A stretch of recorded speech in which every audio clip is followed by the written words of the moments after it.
ఊరికే అలసిపోయినట్టు అనిపిస్తుందా? ప్రతి చిన్నదానికి చిరాకులు వేస్తుందా? ఒక వర్క్ పైన ఫోకస్ ఉండడం లేదా? This is called mental fatigue. ఇక్కడ అలసిపోయింది మీ బాడీ కాదు, మీ బ్రెయిన్. నేను చెప్పే ఈ 4 స్టెప్స్తో మీరు మీ మెంటల్ ఫెటిక్ని ఓవర్కమ్ చేయొచ్చు.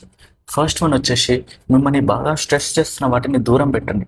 మోస్ట్ ఆఫ్ ద టైమ్స్ మన లైఫ్లో మనల్ని స్ట్రెస్ చేస్తున్న వాటిని మనం దూరం పెట్టలేము, ఎందుకంటే అది job stress, family issues, financial issues ఉంటాయి. సో నెక్స్ట్ 3 స్టెప్స్లో మీరు వీటిని ఎలా కోపం చేసుకోవాలో తెలుసుకుందాం.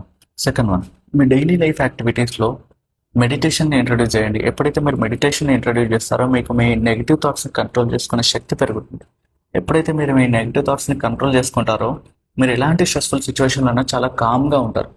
థర్డ్ వన్ వచ్చేసి, మీ స్టడీస్లో కానీ మీ జాబ్లో కానీ ఎవ్రీ 45 to 50 మినిట్స్కి ఒక స్మాల్ ఫ్రీక్వెంట్ బ్రేక్స్ తీసుకోండి. ఎప్పుడైతే ఫ్రీక్వెంట్గా బ్రేక్స్ తీసుకుంటారో మీ మైండ్కి రెస్ట్ దొరికి మీ మెంటల్ ఎనర్జీ అనేది రీస్టోర్ అవుతుంది. And fourth one, most important one, మీ కష్టాలని మీ ఇష్టమున్న వాళ్ళతో షేర్ చేసుకోండి. ఎప్పుడైతే మీ కష్టాలని మీ ఇష్టమున్న వాళ్ళతో షేర్ చేసుకుంటారో వాటి బర్డెన్ తగ్గుతుంది. ఇవన్నీ చేస్తున్నా కొద్దిగా కూడా ఇంప్రూవ్మెంట్ లేదు, రిలాక్సేషన్ లేదు అంటే పక్కా మీ దగ్గరలో ఉన్న సైకియాట్రిస్ట్ని కన్సల్ట్ అవ్వండి.